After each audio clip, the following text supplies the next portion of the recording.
He say, follow me. The harvest is plentiful, labor is few. The retelling's here to share the good news of JESUS of JE. What up, what up, what up? This is Bisa and Tanisha. And we are here for another episode of The Retelling. Yes, and today we are going to be discussing a wonderful woman in the Bible called Ruth. It is found in the Old Testament, and it is only 4 short chapters. And you know what I'm going to say? Make sure you read it for yourself. This episode is called She's a Real One, because she is. It is the story of a woman's loyalty and kindness from a daughter-in-law to her mother-in-law, where she decided to cling to her against cultural norms. She decided, I am not leaving you. I am going to go wherever you go. And it also parallels the truth of God's redemption is for us all, not just the Jews, but also us, the Gentiles. God is for us all. He is not just for certain people, but he is for all people because he created us all. And so we just going to go ahead and get into it. Let's go. So, the story of Ruth. I love this story. I mean, people don't really talk about Ruth. When you hear people talk about this story, they always like, I'm waiting for my Boaz. It's all about Boaz. The chapter ain't called Boaz.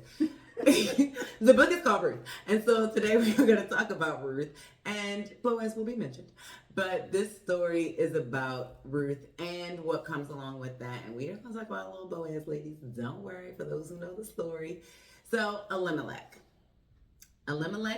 took his family out of the land of Canaan. So there was a famine in the land, and he was like, deuces, we out. We gonna take my family somewhere where we can get some food. And so they temporarily left Judah and moved to Moab.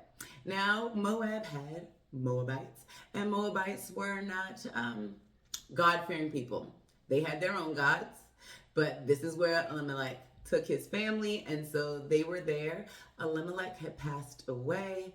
And then what had happened is also his sons passed away. Sad. Very sad. That's a lot of death. You lost all the men in your family. If you know anything about the men, that was legacy. Like the lineage, the legacy comes from the man. And so now it is just Ruth and her 2 daughter-in-laws, because the sons were married, and they were married to Ruth. And I want to say Oprah. I want to say her name was Orpah. Her name was Orpah. And so that is who they were married to. And so Ruth said to them, after they had been with her for quite a while, Ruth was like, you know what, go back to your houses so that you can find a husband, right? Because Ruth is like, there's nothing I can do for you. I have no more sons. I'm too old to bear any more sons. I'm not married. There's nothing I can do for you. And so the best thing for you is to go back home so that you can be remarried. And they both said no. And then she first said, okay. And then she ran it back. She was like, actually, I think you should go back home so that you can remarry, right? Like, there's no need to waste your youth here with me, is what she was saying, ultimately. She's looking out for him. Looking out, right? Because she's like, I can't do anything for you. So, begrudgingly, Orpah's like, okay. And Orpah goes back home. But Ruth, because she's a real one, is like, nope, I'm going to stay with you. She said, don't make me leave. She said, wherever you go, I will go. Wherever you lodge, I will lodge. Your people will be my people, and your God will be my God. Hallelujah. I thought that was so beautiful. Right? Because she could have gone back to comfort. She knows that she needs a man because men have the power. But she said, I'm not finna leave you, girl. Come on. Like, we're in this together. Okay.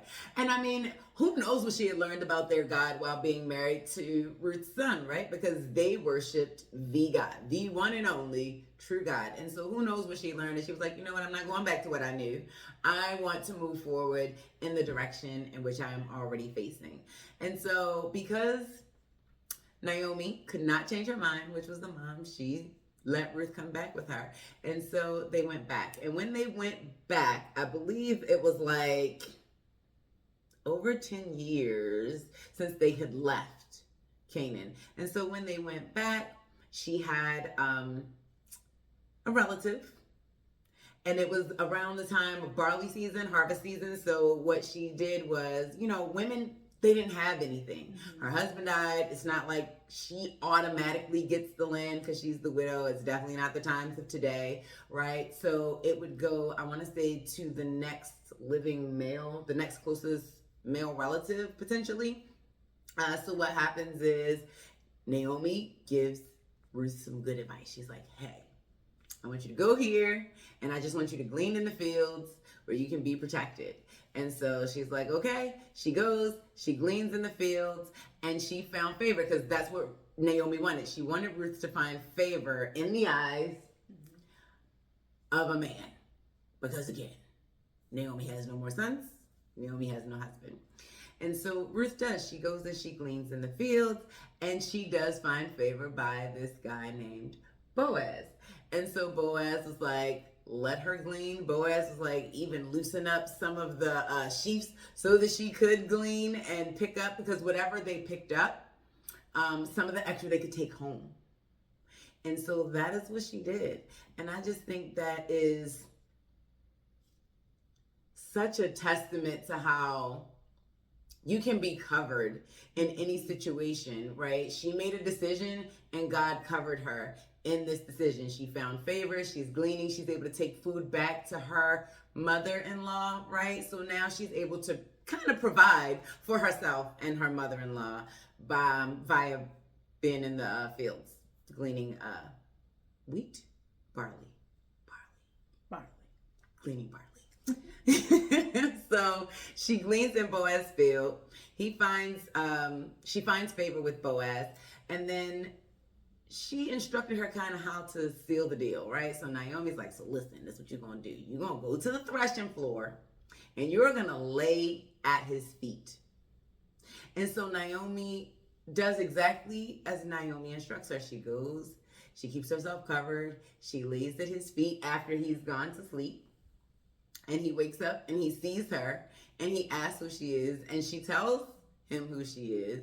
And he says, like, you know, don't tell anybody, right? But nothing weird happened. Nothing went on, right? He's like, don't tell anybody. But she goes back and he gives her instruction, right? And so he decides to be her redeemer. But in order to be her redeemer, and what I mean by this is to marry her. Right? So to redeem her would be to marry her, to redeem the family name, which also redeems Naomi. Now, something I didn't say in the beginning is Naomi felt, because she lost her husband and both her sons, that she fell out of favor with God. And sometimes we think that when calamity befalls us, right? When we start suffering, that we've done something, that we've fallen out of favor with God. God don't like us. We've offended him somehow. And this is punishment. But this wasn't punishment. This is just people die. Yeah. Right? It's just life. People die. It is going to happen to us all. And so it doesn't mean that when these things happen that you've done something or that you've fallen out of favor, right?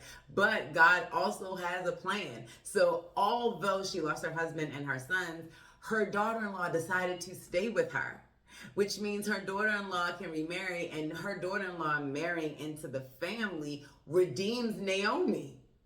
In addition to Ruth, like everybody gets redeemed. So he says to Ruth, like, all right, there's a relative that is closer to you than I. And so I will go and I will talk to him. And if he decides to redeem you, great. If he doesn't want to redeem you, then I will move forward. And so he goes to the relative. They sit, they talk, and he says, you know, there's the land of Elimelech. And at first he's like, oh, okay. The relative's like, I'll take it. And he says, okay. And there is a woman that's coming along with this. And he's like, whoa, wait a minute. Hold up. Stop. I pass. I don't want to do that. Now, it could have been that he didn't want to take on the extra responsibility. I don't know, but when I think about the story and how things played out, right? So to redeem her means that any children she would not have his last name. It would have her deceased husband's last name, because you're redeeming the family name, because there's no more men in the family, right? The father's gone, the sons are gone, so that's how you're redeeming them. And then the land will go to you, the redeemer, but also when you have your offspring, your name does not go to the children. And he was probably like, I'm not giving up my name. Yeah, it's a big commitment. It is. And I don't want to do that. I want my kids to have my name because I want my legacy. You know how we do I. Mm-hmm. He got to get the bag for himself, whatever the case may be. And so that is what he decided to do. He said, I'll pass. And so Boaz decided to redeem them. And when Boaz decided to redeem them, I think that is such a selfless act. Yeah. It is such a selfless act. And so Boaz does go ahead and marry Ruth. And then Ruth and Boaz bore a child named Obed. And Obed is the father of Jesse, who is the father of David, Jesus comes out of the line of David. So that is the lineage, right? And so Boaz gets to be a part of that, which I think is beautiful. And then Naomi and Ruth are redeemed. Like, if this isn't a story about Jesus, the Redeemer, like, that is such a selfless act. Jesus did such a selfless act to die on the cross for sins that were not his. And then he rose again. He covered us with his blood for sins that were not his. He paid a debt that he did not owe. Like, that is a selfless act. And even as they were mocking him on the cross and hanging him on this cross, he says, Lord, forgive them, for they do not know what they do. Even as they are betraying him, he still wants to extend grace to the people who are not extending grace to him. Like, that is a selfless act. And that is what Jesus calls us to do. And that is a very it's tough. hard thing for us to do. Like, it's easy to love somebody who loves you. It's easy to do good for someone who does good for you. It is a whole other thing to love somebody who is not showing you love and to do good for people who are not showing kindness and goodness to you. Like, that is a hard thing to do, but that is what Jesus did. And then here in this story, that is also what Boaz did. Yeah. Boaz redeemed them. And here it is, Ruth is a Gentile who is in the lineage of Jesus. See how that works? See how that works? There are Gentiles in the lineage of Jesus. Because God is for us all. He created us all. And so I think that is beautiful. I love this story, and it just made me think of, like, how can I be selfless? How can I be selfless and, like, just think of others, help others the same way God, because Boaz was well off. Boaz did not want/need for anything. God was already blessing him. So how do I help bless others? Though God has blessed me, I feel like God blesses us so that we can bless others. God loves and comforts us so that we can love and comfort others. And let me not say I think. That is the truth, because it's in his word. God does these things so that we can in turn also do the same for our brethren. Right? And it works in this beautiful pattern in the story where you have Ruth tell Naomi, like, no, I'm not going to leave you, because had she left her, who knows what would have happened. She would have had to rely on the goodness of other people. And they could have said yes, they could have said no, who knows. But she said, I'm not going to leave you. Where you go, I go, period. Right. And then because she showed that loyalty to her, she then gets that loyalty from Boaz, who also doesn't owe her anything, but sees her heart and sees the way that God has moved through her. And that is what that favor is. Right. To me, when I think about favor, it's not because this person is so cool, because they're so pretty, they're this, they're that. It's because someone sees the Spirit of God within you. And that was just another act of selflessness. Like, for Ruth to stay with Naomi is another act of selflessness. Because essentially, if there had not been a Boaz, right? Essentially, she had committed to a life of begging. Yeah, nunnery. That's not what you call it, but a nun. She would have been saying that I am okay not having a husband, not having kids, because Ruth couldn't give her anything, right? So to stay with someone where you have no benefit there was no benefit to Ruth staying. Ruth had no idea that the Boaz situation was ever going to come to fruition or that it was ever even an option. But she stayed because she loved her mother-in-law. And that is just selfless. Like, to do things for other people without any expectation, without thinking about receiving any type of benefit from it, to just do and love others well. Just because. Just because you can. Just because. Right? So let's talk about these points. So the first point that comes up for me, I have here, it's going to be Matthew. So I have Matthew 20:28. And it's talking about, well, this is the verse. Just as the Son of Man did not come to be served, but to serve, and to give his life as a ransom for many, paying the price to set them free from the penalty of sin. And this story, I believe, like, it points to Jesus being the redeemer of us all. Like, Boaz was the redeemer. Not just the redeemer of Jews, like, he helped redeem a Moabite who would be considered a Gentile, right? And the way he went about it just really engulfs the story of Jesus and how Jesus went about being selfless in his 33 years of being here. And I mean, we really only know about the last 3 and a couple other incidents in the Bible when he came to be here as baby and then when he was 12. But outside of that, in those last 3 years, like, Jesus was so selfless. Like, he gave of himself continuously.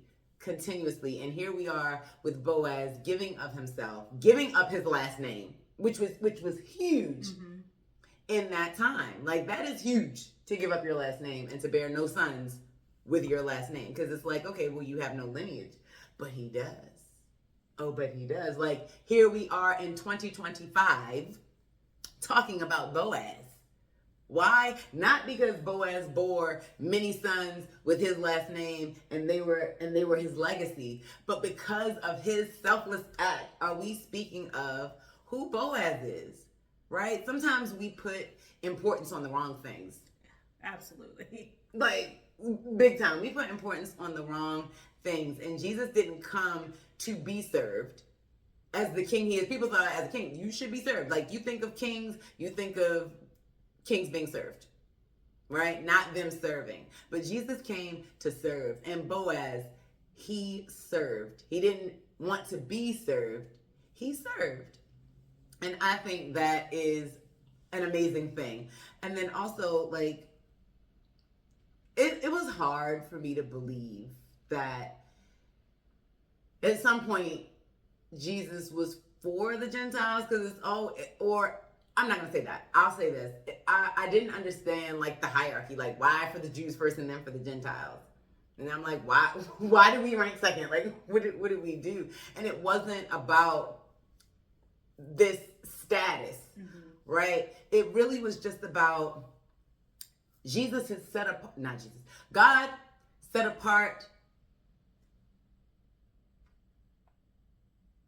So it was about God setting apart the Jews so that people could see the difference between their gods that they were worshiping and the one true God. And how he did that is by setting them apart. And it's the same with Christians. How are you supposed to be set apart from the world, right? Christians are supposed to be set apart from the world because we have instruction and things that we should do that should not look like the world. And so the Jews were to operate and do things and not look like the rest of the world, right? And so that Jews and Christians are, it's almost symbolic, synonymous, if you will, when you think about that, right? We are supposed to be set apart. And set apart means you need to see the difference in order to see God. Like, here's God, here's everything else.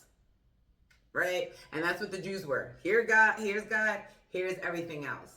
And it's not that the Gentiles didn't matter. The Gentiles just didn't know God at that time because he was in the process of setting the Jews apart so people could understand who he is.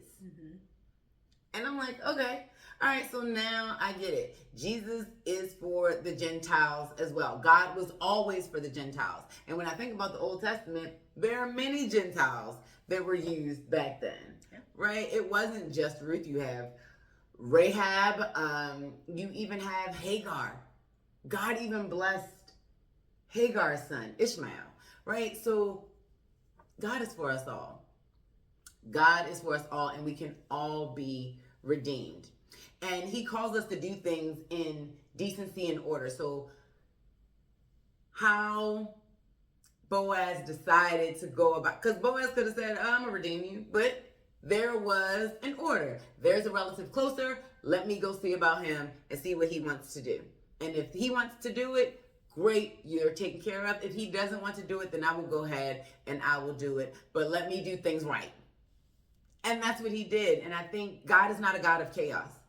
So, ever. We are people of chaos, but God is not a God of chaos. No, so if something's going on and it seems to be chaotic, you can't be like, well, God told me he don't operate like that. God is not a God of chaos. He operates in decency and order, and he's intentional. Mm-hmm. So whatever is happening, he's very intentional about it because he already knows what the outcome is going to be, right? So he operates in decency and order, and then I just want to say that hardships don't mean that God has turned his face from you.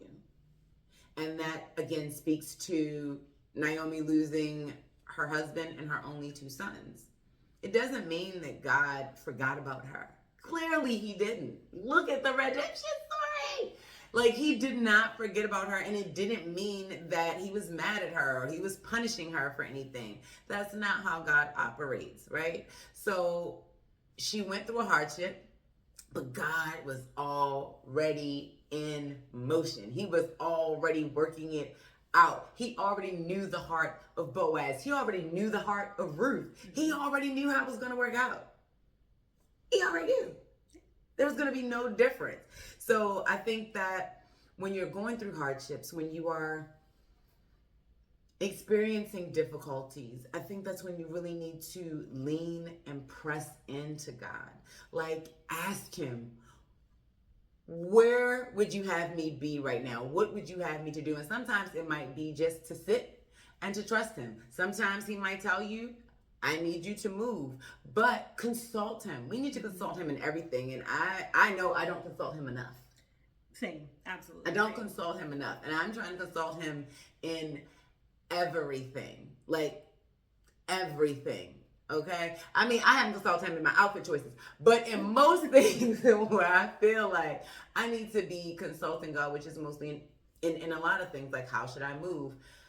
I want to get better at just talking to him first and not just making decisions and then be like, oh Lord, come fix my life after I've made all the decisions. Like, I want going to God to be the first instinct. Yes, not the last instinct. Exactly. Not the last resort, but the first instinct. Yeah, not the desperation mode. Yeah. Like, I'm in desperation mode. God, come fix my life.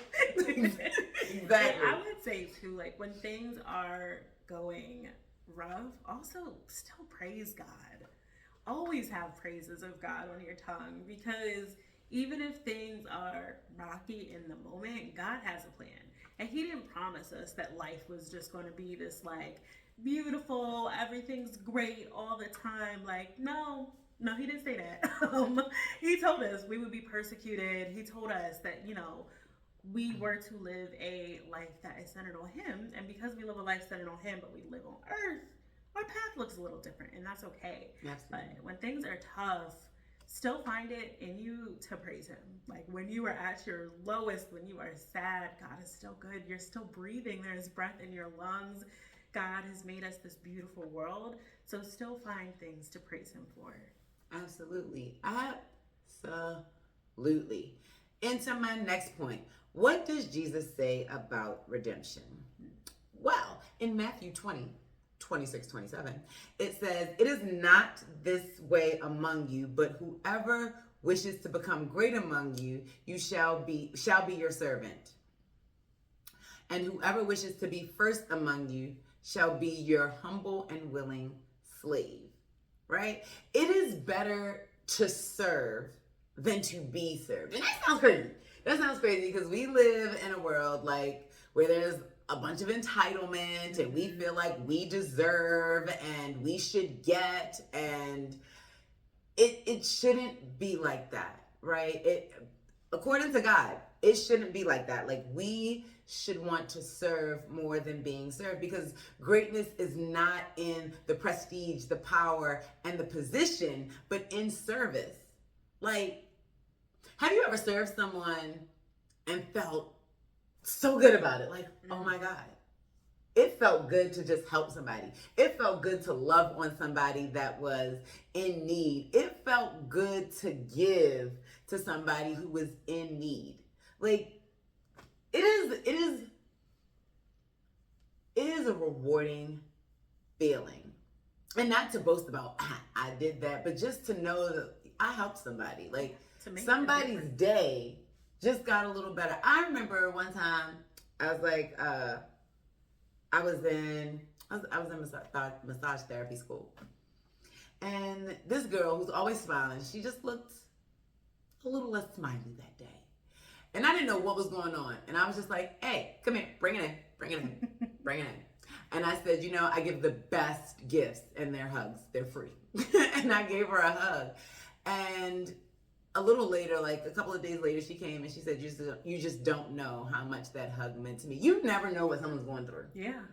You never know what someone's day is looking like. You never know how a kind word or a smile or a kind gesture will really just change the trajectory of someone's day. It can be life-changing. It really, really can. Just that one moment. And it doesn't have to be some big thing on our parts, you know? No. Sometimes it's just noticing how someone else is feeling, letting someone else feel seen. Yep. Because Jesus didn't redeem us because he had to. He chose to. He could have pulled himself down off that cross at any given time. At any given time when we were being stubborn, you know how many times he said, oh, you have little faith? And I believe, like how I hear it, is I don't feel like Jesus was like, oh, you have little faith. I feel like he was like, oh, bruh, like for the umpteenth time. And he probably wasn't like, but I think he said it so much.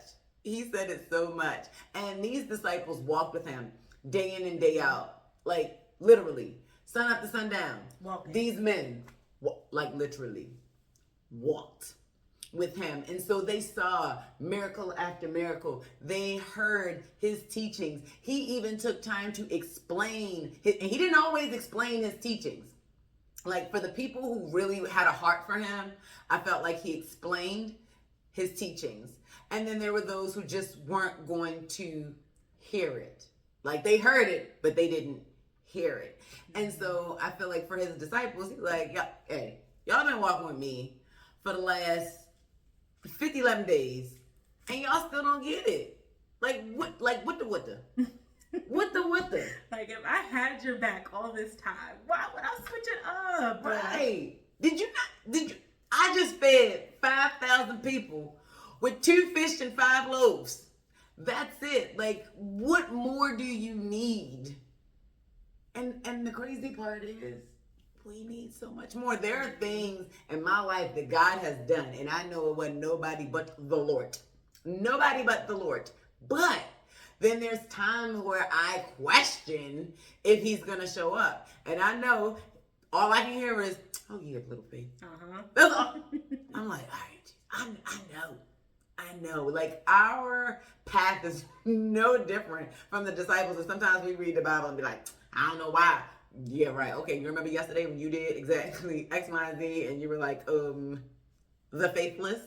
Yeah, that'd be us. That'd be us. We'd be like this. But just yesterday, that was you. That was you. So I think that we just have to press in and lean in more and make sure that we just really try to trust God. And not saying it's the easy thing, like you're just going to get it. It's just going to happen. But the more you practice it, I want to say the easier it becomes. And there may be times where it is hard, but the more you practice it, honestly, the easier it becomes. And then I just want to say that Boaz giving up his legacy to redeem Ruth and Naomi was just, I can't say it enough, a selfless act. And it just reminds me of Jesus and how he walked this earth. And the last one I'm going to give you is going to be Colossians. It's 1 13 through 14. And it says, "For he has rescued us and has drawn us to himself from the dominion of darkness and has transferred us to the kingdom of his beloved Son, in whom we have redemption because of his sacrifice, resulting in the forgiveness of our sins and the cancellation, hallelujah, of sin's penalty." Like, we have been rescued, we have been redeemed, we have been forgiven, and we were rescued because of his sacrifice. Like, it is because of his sacrifice, because of Boaz's sacrifice, Naomi and Ruth were redeemed. Because of Jesus' sacrifice, all of us have the ability to be redeemed. That's it. That's the long and short of it, guys. That is the story of Ruth. She's a real one. I want to be a real one. Right, a real one. I want to be a real one. I got loyalty. I really want to be a real one. And so how do I do that? I think just being selfless, making sure that I'm loving others well. And then I think that I have to just trust God. Like, Naomi nor Ruth had any idea where this path was going to take them when they went back to Naomi's hometown. And I can't even say that they were just like, oh, trusting God, because Naomi felt like she had fallen out of God's good graces, but that's not the truth, right? And so I want to ask you, Miss Tanisha, tell me about a time where you felt like you completely trusted God.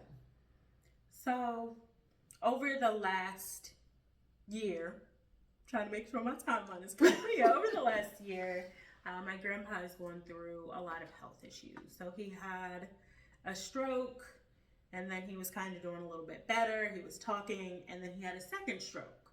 So it was like, just as we were thinking, like, yeah, we're good, he's going to be recovered, everything is cool, he had that second stroke.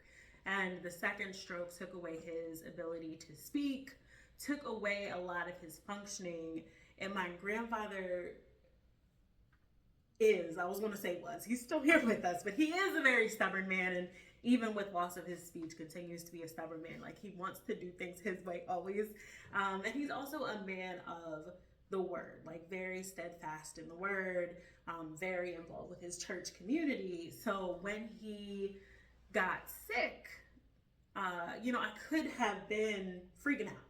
Could have been, oh God, why did you do this? Like, he's been following you for so long. Why would you take my grandpa like this? Give him his speech back. But I took a second to think about it, and I was like, you know what, God? I'm going to let you be God. Like, you are God. You do the best job of being God, so I'm going to let you do that. And I'm going to believe that regardless of how things end up, like regardless of the physical therapy, regardless of the speech therapy, regardless of what this recovery process looks like, I am going to trust that you have a plan. I'm not going to freak out. I'm going to let it happen. Like, I'm going to move with these changes because things happen. That's life, you know? And it's actually funny because Bisa had kind of gave me a little preview of this question. So when she asked me, I didn't see her like, And my grandpa was the first thing that came to my mind, just the situation with him. And as we kind of set up our lights and everything, I got a text from my aunt about my grandpa, letting us know, like us being me, my dad, our immediate family, that my grandpa has started hospice. Not because he's necessarily going to be going anytime soon, but just because he needs more care at this time. He needs more help. He's not eating as much. He's using a wheelchair more. And I leaned right back into that. Like, my memory is not the greatest, I'll be honest. A lot of the time, if I don't write things down, I don't remember it. But I surely remember saying, God, I'm going to let you be God. And that is how I still feel to this day, a year later, going through this process, which has been tough and has been different.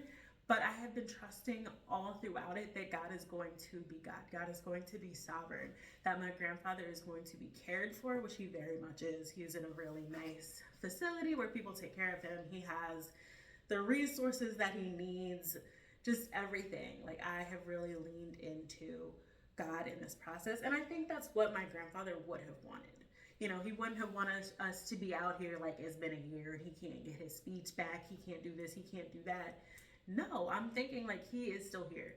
I can still go visit him when I get the chance to go to Florida. He has pictures of us all over his walls. He has the kindest people working in a facility with him, dancing, eating good Jamaican food, rice and peas. He is so loved. He is so taken care of. His church community still comes and sees him and gives him communion and just loves on him. So I could have leaned into like that initial panic and just wondering why, but I have really trusted God throughout this process and continue to do so. That's dope. That's dope. For me, when I completely trusted God, which is crazy because I wasn't as far along in my walk as I am today when I was like, all right, God, I'm jumping off this cliff, no parachute. You're my parachute. Let's do this. And then not too long ago, I was out here freaking out and didn't have the same trust. And I'm further along in my walk and I was just like, that is weird that I trusted God, like literally jump off a cliff, like, Lord, you're my parachute. And then this situation wasn't even as big a deal, and I was freaking out. But when I completely trusted him, it was 2010, and my friends, no, was it 2010? Yes, I want to say it was 2010 or 2011, one of the two. And my friends who I moved to New York with, they all decided to move back home. And I said to God, I ain't doing that. I'm not moving back home. What we doing? And I literally, that was my conversation with God. Like, I'm not moving back home. What are we doing? And I said, I'm prepared to live in my car. I am prepared to do whatever I need to do. But what I'm not doing is moving back home. There's nothing for me there. And as everybody's moving out and packing their stuff, I'm the last one there. And I'm looking for apartments and doing everything. And I did not freak out as things were not turning out for me. And when I say turning out, it was just literally the price point. Couldn't afford it. It's New Jersey. And I was trying to look in places like Newark. I wanted to be really close to the train to be able to get into the city. And it wasn't looking good. It wasn't looking good for the kid. So about maybe a couple days before I needed to be out of this apartment, I'm on the phone with a friend and we're just talking. And she's like, what are you doing? I said, oh, I'm in the process of looking for apartments, but girl, ain't nothing panning out. And she said, oh, I got a friend who's renting a room. Word. I was like, okay. And so she gave me the number. I called them, went and saw the place, moved in. I mean, this was like the 11th hour. And so when I say God shows up, and I completely trusted him through that process. Like, if I needed to sleep in my car, what I knew is I was not moving back to Baltimore, and I needed to trust God that he was going to work it out. And I literally left it in his lap.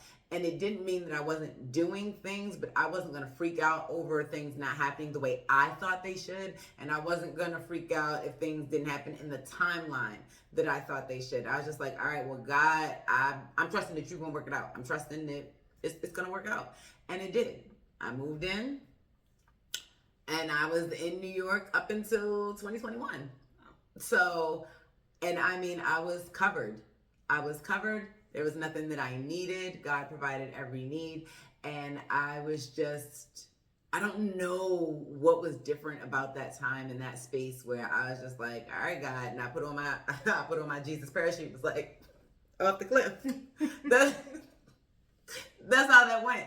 And last year that wasn't the case. And I don't know what the difference is, but I did realize that there was a difference in how I trusted him when I wasn't as far along in my walk as I am today. And why is it now that I know more about God and his character that I was freaking out?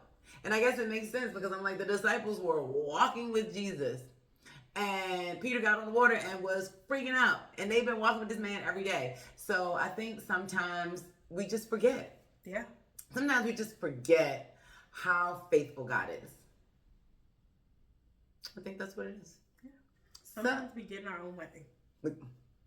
I'm trying to get out the way. Like, Lord, less of me. I am breaking my own ankles. It's ridiculous. Like, stop it. So, I mean, now it's time to spill the tea. So, what is your takeaway? What is today's takeaway? What would you say your takeaway for today is? My takeaway is that when we follow God, when we truly lean into his word and his character, beautiful things can happen. And it might not be what we expected. It might not be the way that we wanted things to look, but God's will ultimately is a beautiful thing. You know, yes, there were people in the story that passed away. That was really sad. That was a bummer. I'm not gonna lie. But because Ruth and Naomi said, you know, let's do this. Let's do this thing. I'm going to follow you. I'm going to follow your God. Let's make moves. All of these amazing things came together. And that's not necessarily how it's always going to work out in life. You might have some sad endings, and that's okay. But when we truly follow God's will and lean into him, we're going in the right direction. Absolutely. I would say my takeaway today is just to be selfless. Honestly, to be selfless and care for someone else, not looking for any benefit or any expectation from them, but just to love them well wherever they are and be exactly who they need me to be in that moment, because I believe it really does change lives. Like Ruth's selflessness changed not only her life, but the life of her mother-in-law. Boaz's selflessness not only changed Ruth and Naomi's life, but I mean, they are in the legacy of Jesus. Like they are in the lineage. So I just know that God calls us to be selfless. And so my takeaway is to do exactly what God calls me to do, which is to be selfless and love my neighbor as I love myself. That's what I like that. I like that too. So we want to thank you for joining us today on another episode of The Retelling for She's a Real One. If you didn't catch it, please feel free to tune in and catch it all. And you know what I'm going to say? It's Ruth. It's in the Old Testament. Read it for yourself. Bye. Bye. He's the bread of life, Alpha and Omega, our firm foundation. Jesus! The well that never runs dry. He's still thirsty off the Henny